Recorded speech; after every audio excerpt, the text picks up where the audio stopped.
ಆ ರಾತ್ರಿ ಆಕಾಶ ಕಪ್ಪಗಾಗಿತ್ತು.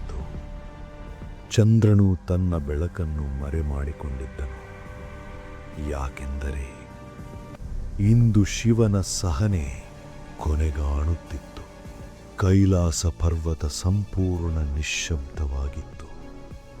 ದೇವತೆಗಳು ಉಸಿರನ್ನೇ ಹಿಡಿದುಕೊಂಡಿದ್ದರು.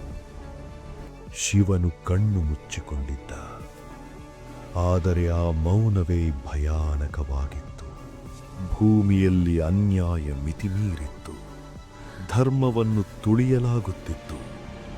ಭಕ್ತರ ಅಳಲು ಕೈಲಾಸವನ್ನೇ ಕಂಪಿಸುತ್ತಿತ್ತು. ಪಾರ್ವತಿ ನಿಧಾನವಾಗಿ ಕೇಳಿದರು, ಸ್ವಾಮಿ, ಇನ್ನೆಷ್ಟು ಮೌನ? ಆ ಕ್ಷಣದಲ್ಲಿ ಶಿವನ ತುಟಿಗಳು ಸ್ವಲ್ಪ ಕಂಪಿಸಿದವು. ಅಷ್ಟರಲ್ಲಿ ನಂದಿ ತನ್ನ ತಲೆ ಬಗ್ಗಿಸಿ ಹೇಳಿದರು, ಪ್ರಭು, ಈಗ ಸಮಯ ಬಂದಿದೆ. ಶಿವನ ತ್ರಿಶೂಲ ಸ್ವಲ್ಪ ನಡುಗಿತು. ಆಕಾಶದಲ್ಲಿ ಮಿಂಚು ಬಡಿತು. ಸಮಯವೇ ನಿಂತಂತೆ ಆಯಿತು. ಶಿವನು ಕಣ್ಣು ತೆರೆದನು. ಆ ದೃಷ್ಟಿಯಲ್ಲಿ ಕೋಪವಿರಲಿಲ್ಲ. ಅದು ನ್ಯಾಯದ ಅಗ್ನಿಯಾಗಿತ್ತು. ಶಿವನು ತ್ರಿನೇತ್ರ ತೆರೆದನು. ಬ್ರಹ್ಮಾಂಡವೇ ಕಂಪಿಸಿತು. ಪಾಪಿಗಳ ಹೃದಯಗಳ ನಡುಗಿದವು. ಶಿವನ ಗಂಭೀರ ಧ್ವನಿ ಮೊಳಗಿತು.